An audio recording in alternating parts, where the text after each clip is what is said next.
ಕರ್ನಾಟಕದ ನೂತನ ಮುಖ್ಯಮಂತ್ರಿಯಾದ ಡಿಕೆ ಶಿವಕುಮಾರ್ ಅವರು ಇಡೀ ರಾಜ್ಯದ ಎಲ್ಲ ರೈತರಿಗೆ ಬಂಪರ್ ಗಿಫ್ಟ್ ಘೋಷಣೆ.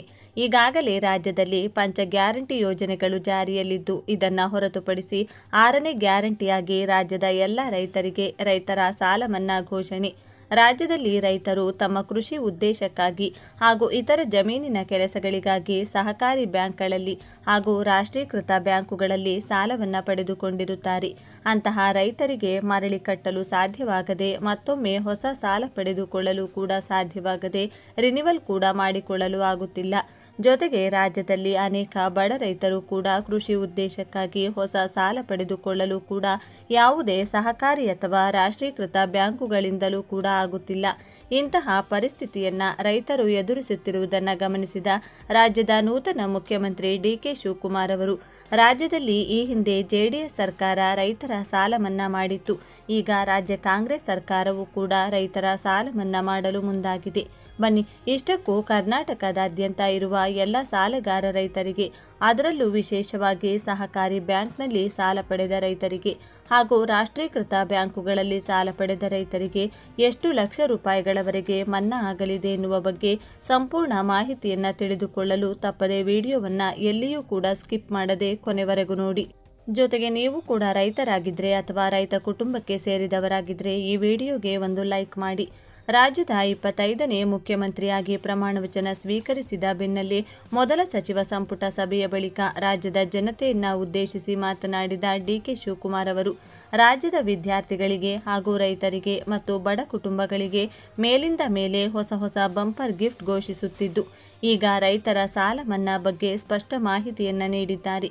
ಯಾವ ಬ್ಯಾಂಕ್ನಲ್ಲಿರುವ ರೈತರು ಎಷ್ಟು ಲಕ್ಷ ರೂಪಾಯಿಗಳವರೆಗೆ ಸಾಲ ಮನ್ನಾ ಮಾಡಲಾಗುತ್ತದೆ ಹಾಗೂ ಎಂತಹ ರೈತರಿಗೆ ಮತ್ತೆ ಹೊಸ ಸಾಲ ನೀಡಲಾಗುತ್ತದೆ, ರೈತರು ಎಷ್ಟು ಸಾಲ ಪಡೆದುಕೊಂಡಿದ್ದಾರೆ, ಯಾವ ಇಸವಿಯಲ್ಲಿ ಸಾಲ ಪಡೆದ ರೈತರಿಗೆ ಹಾಗೂ ಎಂತಹ ಸಾಲಗಳಿಗೆ ಸಾಲ ಮನ್ನಾ ಭಾಗ್ಯ ದೊರೆಯಲಿದೆ ಎನ್ನುವ ಬಗ್ಗೆ ತಿಳಿದುಕೊಳ್ಳೋದಾದರೆ ಈ ವಿಡಿಯೋವನ್ನು ಇಡೀ ರಾಜ್ಯದ ಎಲ್ಲ ರೈತರಿಗೂ ತಲುಪುವವರೆಗೂ ಎಲ್ಲ ಕಡೆ ಶೇರ್ ಮಾಡಿ ಹಾಗೂ ಸಂಪೂರ್ಣವಾಗಿ ತಿಳಿದುಕೊಳ್ಳಲು ಸ್ಕಿಪ್ ಮಾಡದೆ ಕೊನೆಯವರೆಗೂ ನೋಡಿ. ಯಾವ ವರ್ಷ ಸಾಲ ಪಡೆದ ಹಾಗೂ ಎಂತಹ ಸಾಲಗಳಿಗೆ ಯಾವ ಬ್ಯಾಂಕುಗಳಿಗೆ ಮನ್ನಾ ಮಾಡಲಾಗುತ್ತಿದೆ ಎನ್ನುವ ಕುರಿತು ಕಂಪ್ಲೀಟ್ ಇನ್ಫಾರ್ಮೇಷನ್ ಅನ್ನು ಪಡೆದುಕೊಳ್ಳಿ. ಕರ್ನಾಟಕದ ಮುಖ್ಯಮಂತ್ರಿಯಾಗಿ ಅಧಿಕಾರ ಸ್ವೀಕರಿಸಿದ ಬೆನ್ನಲ್ಲೇ ಡಿಕೆ 6ನೇ ಗ್ಯಾರಂಟಿ ಯೋಜನೆ ಜಾರಿ ಮಾಡಿದ್ದರು. ವಿದ್ಯಾರ್ಥಿಗಳಿಗೆ ಉಚಿತ ಬಸ್ ಸೌಕರ್ಯ ಒದಗಿಸಿದ ಬೆನ್ನಲ್ಲೇ ರೈತರಿಗೆ ಭರ್ಜರಿ ಗುಡ್ ನ್ಯೂಸ್ ನೀಡಲು ಡಿಕೆ ಶಿವಕುಮಾರ್ ಸಿದ್ಧತೆ ಮಾಡಿಕೊಳ್ಳುತ್ತಿದ್ದಾರೆ. ಅದರಲ್ಲೂ ಸಂಕಷ್ಟದಲ್ಲಿರುವ ಸಣ್ಣ ರೈತರ ಸಾಲ ಮನ್ನಾ ಮಾಡುವ ಕುರಿತು ಡಿಕೆ ಶಿವಕುಮಾರ್ ನೇತೃತ್ವದ ಸಹಕಾರ ಗಂಭೀರ ಚಿಂತನೆ ನಡೆಸುತ್ತಿದೆ. ತಮಿಳುನಾಡಿನಲ್ಲಿ ಹೊಸದಾಗಿ ಅಧಿಕಾರಕ್ಕೆ ಬಂದ ಸಿಎಂ ವಿಜಯ್ ರೈತರ ಸಾಲ ಮನ್ನಾ ಘೋಷಣೆ ಮಾಡಿದ್ದರು. ಕರ್ನಾಟಕದಲ್ಲಿಯೂ ಕಾಂಗ್ರೆಸ್ ಸರ್ಕಾರ ಅಧಿಕಾರಕ್ಕೆ ಬರುತ್ತಿದ್ದಂತೆಯೇ ಸಾಲ ಮನ್ನಾ ಆಗುವ ನಿರೀಕ್ಷೆಯಲ್ಲಿ ರೈತರು ಇದ್ದರು. ಆದರೆ ಕಾಂಗ್ರೆಸ್ ಸರ್ಕಾರ ಅಧಿಕಾರಕ್ಕೆ ಬಂದ 3 ವರ್ಷ ಕಳೆದರೂ ಕೂಡ ರೈತರ ಸಾಲ ಮನ್ನಾ ಆಗಿರಲಿಲ್ಲ. ಇದೀಗ ಡಿಕೆ ಅಧಿಕಾರಕ್ಕೆ ಬರುತ್ತಿದ್ದಂತೆಯೇ ರೈತರ ವಲಯದಲ್ಲಿ ನಿರೀಕ್ಷೆಗಳು ಗರಿಗೆದರಿವೆ. ಕರ್ನಾಟಕ ಸಿಎಂ ಡಿಕೆ ಶಿವಕುಮಾರ್ ಅವರಿಂದ ರೈತ ಭಾಗ್ಯ. ಮುಖ್ಯಮಂತ್ರಿಯಾಗಿ ಪ್ರಮಾಣವಚನ ಸ್ವೀಕರಿಸಿದ ಬೆನ್ನಲ್ಲೇ ಯುವ ಜನತೆ ಮತ್ತು ವಿದ್ಯಾರ್ಥಿಗಳಿಗೆ ಉಚಿತ ಬಸ್ ಪಾಸ್ ಘೋಷಿಸಿರುವ ಡಿಕೆ ಶಿವಕುಮಾರ್, ಮುಂಗಾರು ಹಂಗಾಮಿನ ಸಿದ್ಧತೆಯಲ್ಲಿರುವ ರೈತರ ಸಾಲದ ಹೊರೆಯನ್ನು ಇಳಿಸುವ ಸಲುವಾಗಿ ಯೋಜನೆಯೊಂದನ್ನು ರೂಪಿಸಲಿದೆಯಂತೆ. ಹಾಗಾದರೆ ಡಿಕೆ ಶಿವಕುಮಾರ್ ಸಾಲ ಮನ್ನಾ ಯೋಜನೆಗೆ ಜಾರಿಗೆ ತಂದರೆ ಯಾರಿಗೆಲ್ಲ ಲಾಭವಾಗಲಿದೆ ಅನ್ನೋ ಮಾಹಿತಿ ಇಲ್ಲಿದೆ ನೋಡಿ. ಸಾಲ ಮನ್ನಾ ಯೋಜನೆ ಯಾವ ರೈತರಿಗೆ ಲಾಭ? ಪ್ರಾಥಮಿಕ ಕೃಷಿ ಪತ್ತಿನ ಸಹಕಾರ ಸಂಘಗಳಲ್ಲಿ ಸಾಲ ಪಡೆದಿರುವ ಸಣ್ಣ ಮತ್ತು ಅತಿ ಸಣ್ಣ ರೈತರಿಗೆ ಆದ್ಯತೆ ನೀಡಲಾಗುತ್ತಿದ್ದು, ಪ್ರತಿ ರೈತರ ಕುಟುಂಬಗಳಿಗೆ ತಲಾ 1 ಲಕ್ಷ ರೂಪಾಯಿವರೆಗೆ ಸಾಲ ಮನ್ನಾ ಆಗುವ ಸಾಧ್ಯತೆ ಇದೆ. ಹವಾಮಾನ ವೈಪರೀತ್ಯದ ಜೊತೆಗೆ ಆರ್ಥಿಕ ಸಂಕಷ್ಟದಿಂದ ಕಂಗಾಲಾಗಿರುವ ರೈತರಿಗೆ ಮರು ಸಾಲ ಪಡೆಯಲು ಅನುಕೂಲ ಕಲ್ಪಿಸುವುದು ಸರ್ಕಾರದ ಉದ್ದೇಶವಾಗಿದೆ. ಕರ್ನಾಟಕದಲ್ಲಿ ರೈತರ ಸಾಲ ಮನ್ನಾ ಮಾಡಿದ ಮುಖ್ಯಮಂತ್ರಿಗಳು ಯಾರ್ಯಾರು? ಕರ್ನಾಟಕ ರಾಜ್ಯದಲ್ಲಿ ಆರಂಭದಿಂದಲೂ ಸಾಲ ಮನ್ನಾ ಯೋಜನೆ ಜಾರಿಗೆ ತರಲಾಗುತ್ತಿದೆ. ಅದರಲ್ಲೂ ಚುನಾವಣಾ ಪ್ರಣಾಳಿಕೆಯಲ್ಲಿಯೇ ರೈತರ ಸಾಲ ಮನ್ನಾ ಅನ್ನೋದು ಪ್ರಮುಖ ಅಸ್ತ್ರವಾಗಿತ್ತು. ಕರ್ನಾಟಕದಲ್ಲಿ ಯಾವ ಸಿಎಂ ಎಷ್ಟು ಕೋಟಿ ಸಾಲ ಮನ್ನಾ ಮಾಡಿದ್ದಾರೆ ಅನ್ನೋ ಮಾಹಿತಿ ಇಲ್ಲಿದೆ.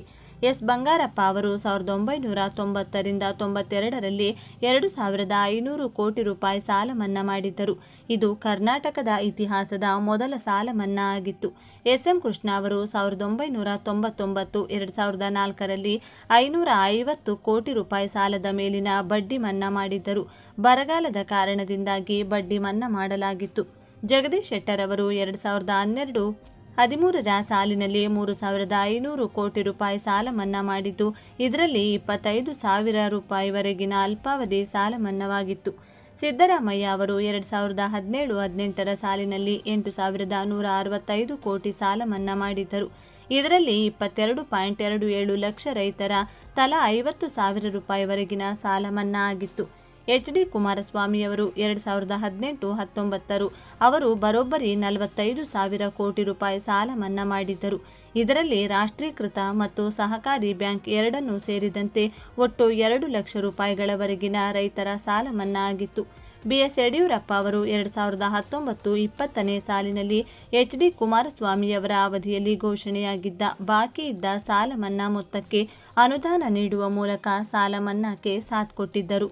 2018ರಲ್ಲಿ ಕುಮಾರಸ್ವಾಮಿಯವರ ನೇತೃತ್ವದ ಸರ್ಕಾರ ಘೋಷಿಸಿದ ಸಾಲ ಮನ್ನಾ ಯೋಜನೆಯು ದೇಶದಲ್ಲೇ ಅತಿ ದೊಡ್ಡ ರಾಜ್ಯ ಮಟ್ಟದ ಸಾಲ ಮನ್ನಾ ಯೋಜನೆಗಳಲ್ಲಿ ಒಂದಾಗಿತ್ತು. ಕಳೆದ 15 ವರ್ಷಗಳಲ್ಲಿ ಕರ್ನಾಟಕದಲ್ಲಿ ಅಧಿಕಾರಕ್ಕೆ ಬಂದಿರುವ ಸರ್ಕಾರಗಳು ಬರೋಬ್ಬರಿ 65,000 ಕೋಟಿಗೂ ಹೆಚ್ಚು ಸಾಲ ಮನ್ನಾ ಮಾಡಿವೆ. ಕರ್ನಾಟಕದ ನೂತನ ಮುಖ್ಯಮಂತ್ರಿಗಳಾಗಿರುವ ಡಿ.ಕೆ. ಶಿವಕುಮಾರ್ ಅವರು ಸಣ್ಣ ರೈತರಿಗೆ ಕನಿಷ್ಠ 1 ಲಕ್ಷ ರೂಪಾಯಿ ಸಾಲ ಮನ್ನಾ ಅಥವಾ ಬಡ್ಡಿರಹಿತ ಸಾಲದ ಮಿತಿಯನ್ನು ಹೆಚ್ಚಿಸುವ ಸಾಧ್ಯತೆ ಇದೆ. 2026-27ರ ಬಜೆಟ್ನಲ್ಲಿ ಕೃಷಿ ವಲಯಕ್ಕೆ ಹೆಚ್ಚಿನ ಆದ್ಯತೆ ನೀಡಲಾಗಿದ್ದು, ಶೂನ್ಯ ಬಡ್ಡಿ ಸಾಲ ಯೋಜನೆಯನ್ನ ಮತ್ತಷ್ಟು ಬಲಪಡಿಸುವ ಸಾಧ್ಯತೆ ಇದೆ. ಕರ್ನಾಟಕದಲ್ಲಿಯೂ ಕಾಂಗ್ರೆಸ್ ಸರ್ಕಾರ ಅಧಿಕಾರಕ್ಕೆ ಬರುತ್ತಿದ್ದಂತೆಯೇ ಸಾಲ ಮನ್ನಾ ಆಗುವ ನಿರೀಕ್ಷೆಯಲ್ಲಿ ರೈತರು ಇದ್ದರು. ಆದರೆ ಕಾಂಗ್ರೆಸ್ ಸರ್ಕಾರ ಅಧಿಕಾರಕ್ಕೆ ಬಂದ 3 ವರ್ಷ ಕಳೆದರೂ ಕೂಡ ರೈತರ ಸಾಲ ಮನ್ನಾ ಆಗಿರಲಿಲ್ಲ. ಇದೀಗ ಡಿ.ಕೆ. ಅಧಿಕಾರಕ್ಕೆ ಬರುತ್ತಿದ್ದಂತೆಯೇ ರೈತರ ವಲಯದಲ್ಲಿ ನಿರೀಕ್ಷೆಗಳು ಗರಿಗೆದರಿವೆ. ಕರ್ನಾಟಕ ಸಿಎಂ ಡಿ.ಕೆ. ಶಿವಕುಮಾರ್ ಅವರಿಂದ ರೈತ ಭಾಗ್ಯ ಮುಖ್ಯಮಂತ್ರಿಯಾಗಿ ಪ್ರಮಾಣ ವಚನ ಸ್ವೀಕರಿಸಿದ ಬೆನ್ನಲ್ಲೇ ಯುವ ಜನತೆ ಮತ್ತು ವಿದ್ಯಾರ್ಥಿಗಳಿಗೆ ಉಚಿತ ಬಸ್ ಪಾಸ್ ಘೋಷಿಸಿರುವ ಡಿ.ಕೆ. ಶಿವಕುಮಾರ್ ಮುಂಗಾರು ಹಂಗಾಮಿನ ಸಿದ್ಧತೆಯಲ್ಲಿರುವ ರೈತರ ಸಾಲದ ಹೊರೆಯನ್ನು ಇಳಿಸುವ ಸಲುವಾಗಿ ಯೋಜನೆಯೊಂದನ್ನು ರೂಪಿಸಲಿದೆಯಂತೆ. ಹಾಗಾದರೆ ಡಿ.ಕೆ. ಶಿವಕುಮಾರ್ ಸಾಲ ಮನ್ನಾ ಯೋಜನೆಗೆ ಜಾರಿಗೆ ತಂದರೆ ಯಾರಿಗೆಲ್ಲ ಲಾಭವಾಗಲಿದೆ ಅನ್ನೋ ಮಾಹಿತಿ ಇಲ್ಲಿದೆ ನೋಡಿ. ಸಾಲ ಮನ್ನಾ ಯೋಜನೆ ಯಾವ ರೈತರಿಗೆ ಲಾಭ? ಪ್ರಾಥಮಿಕ ಕೃಷಿ ಪತ್ತಿನ ಸಹಕಾರ ಸಂಘಗಳಲ್ಲಿ ಸಾಲ ಪಡೆದಿರುವ ಸಣ್ಣ ಮತ್ತು ಅತಿ ಸಣ್ಣ ರೈತರಿಗೆ ಆದ್ಯತೆ ನೀಡಲಾಗುತ್ತಿದ್ದು, ಪ್ರತಿ ರೈತರ ಕುಟುಂಬಗಳಿಗೆ ತಲಾ 1 ಲಕ್ಷ ರೂಪಾಯಿವರೆಗೆ ಸಾಲ ಮನ್ನಾ ಆಗುವ ಸಾಧ್ಯತೆ ಇದೆ. ಹವಾಮಾನ ವೈಪರೀತ್ಯದ ಜೊತೆಗೆ ಆರ್ಥಿಕ ಸಂಕಷ್ಟದಿಂದ ಕಂಗಾಲಾಗಿರುವ ರೈತರಿಗೆ ಮರು ಸಾಲ ಪಡೆಯಲು ಅನುಕೂಲ ಕಲ್ಪಿಸುವುದು ಸರ್ಕಾರದ ಉದ್ದೇಶವಾಗಿದೆ. ಕರ್ನಾಟಕದಲ್ಲಿ ರೈತರ ಸಾಲ ಮನ್ನಾ ಮಾಡಿದ ಮುಖ್ಯಮಂತ್ರಿಗಳು ಯಾರ್ಯಾರು? ಕರ್ನಾಟಕ ರಾಜ್ಯದಲ್ಲಿ ಆರಂಭದಿಂದಲೂ ಸಾಲ ಮನ್ನಾ ಯೋಜನೆ ಜಾರಿಗೆ ತರಲಾಗುತ್ತಿದೆ. ಅದರಲ್ಲೂ ಚುನಾವಣಾ ಪ್ರಣಾಳಿಕೆಯಲ್ಲಿಯೇ ರೈತರ ಸಾಲ ಮನ್ನಾ ಅನ್ನೋದು ಪ್ರಮುಖ ಅಸ್ತ್ರವಾಗಿತ್ತು. ಕರ್ನಾಟಕದಲ್ಲಿ ಯಾವ ಸಿಎಂ ಎಷ್ಟು ಕೋಟಿ ಸಾಲ ಮನ್ನಾ ಮಾಡಿದ್ದಾರೆ ಅನ್ನೋ ಮಾಹಿತಿ ಇಲ್ಲಿದೆ. ಎಸ್. ಬಂಗಾರಪ್ಪ ಅವರು